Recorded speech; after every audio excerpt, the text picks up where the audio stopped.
Donc je suis rentré dans l'église. Premier élément, c'est que la nef et le chœur sont d'une seule volée. Vous n'avez pas du tout de détails qui font la rupture entre le chœur, et encore moins de transept, bien sûr, entre la nef et le chœur. Donc ça donne ce sentiment de profondeur à cette église. Au-dessus, donc nous avons l'orgue qui date de 1893. Et bien sûr, par chance, il n'a pas été détruit en 1944. Donc l'église a un certain nombre de beaux chapiteaux anciens qui datent de l'époque de l'abbatiale. Ils ont été récupérés sur les instructions de Prosper Mérimée et réintroduits dans la nouvelle église. Ainsi, donc à ma droite, vous avez un très beau chapiteau avec, on retrouve un personnage sur un moine, un cerf avec une biche, un très beau chapiteau qui date donc de l'abbatiale précédente. Donc très beau chapiteau ancien, sculpté bien sûr, et là il est sur 3 faces, il y a 3 faces sculptées. Donc en partie centrale, on retrouve l'enfer avec à droite un bouc qui symboliserait le diable, et puis sur la gauche deux enfants qui est amenés jetés dans les flammes. Sur la partie droite, vous avez un artisan, on dit l'orfèvre en fait, qui est en train de travailler sur son enclume, là. Et le troisième, c'est un Christ en croix. Et ce qui est assez particulier, c'est qu'il est sur une croix potencée, c'est-à-dire une croix avec des petites parties élargies aux extrémités. Et ça, c'est pas courant, on le trouve un peu chez nous. J'ai trouvé un cas donc à Semur embryonné que vous pouvez découvrir, et c'est particulier. Donc très joli chapiteau. Donc autre chapiteau, alors qui correspond à l'époque sur le thème, hein, c'est la pesée des âmes. Alors, on retrouve un ange à gauche, on retrouve un hibou qui symbolise le diable, et les balances avec des personnages dedans. Donc, et puis à droite, on trouve aussi un chapiteau sculpté avec dans le style roman. Donc, autre chapiteau avec deux animaux, peut-être des biches, enfin deux animaux qui se font face. Il est très joli, les animaux sont très gracieux. Donc, voilà pour ce chapiteau. Donc là, on retrouve toute l'histoire de l'architecture en quelque sorte. On a un chapiteau donc du XIIIe siècle, un chapiteau sculpté, avec un personnage, un évêque, malheureusement il est abîmé, qui tient un livre, donc on savait sculpter.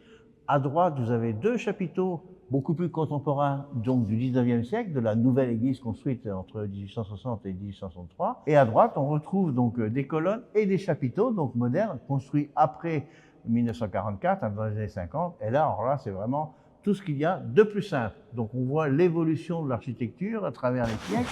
On en fait beaucoup moins aujourd'hui, hein. Donc au-dessus de ma tête, vous avez un Christ accroché au mur.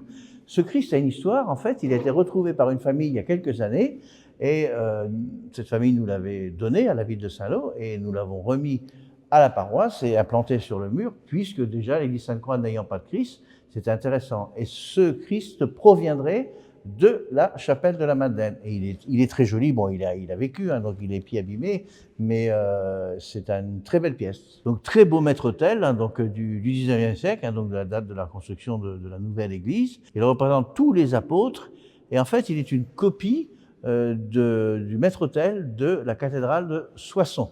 Et nous l'avions restauré en 2006. Au-dessus, vous avez un très grand vitrail d'un verrier de l'époque des années 50, après la guerre, de Chapuis.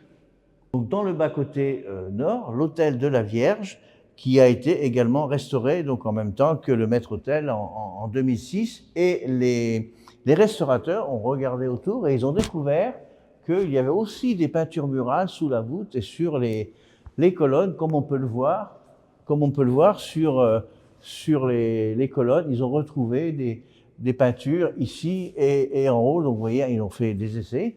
Donc peut-être qu'un jour, ça sera restauré et on aura une vision différente du lieu. Donc là, toujours dans le bas-côté nord, et au-dessus de moi, vous avez un certain nombre de pièces, des chevilles en bois. Vous avez aussi des vis, des ferrures, enfin un certain nombre de choses. Et il faut savoir qu'en 1944, toutes les églises de Saint-Lô et des alentours étaient plus ou moins détruites. On disait qu'elles étaient sinistrées, sauf le bas-côté nord de Sainte-Croix. Et donc ce bas-côté nord a été fermé. Donc entre chaque poteau et chaque voûte, ont été installés des panneaux et la partie bas côté nord a servi d'église pendant un certain nombre d'années. Il n'y avait que ça et j'ai connu d'ailleurs des personnes qui malheureusement sont décédées aujourd'hui, se sont mariées dans cette partie d'église qui était la seule église possible de Saint-Lô, puisque Notre-Dame bien sûr était éventrée et Sainte-Croix avait perdu son clocher et les églises périphériques aussi étaient dans un triste état. Donc, dernier élément concernant l'église Sainte-Croix, c'est son nouveau clocher.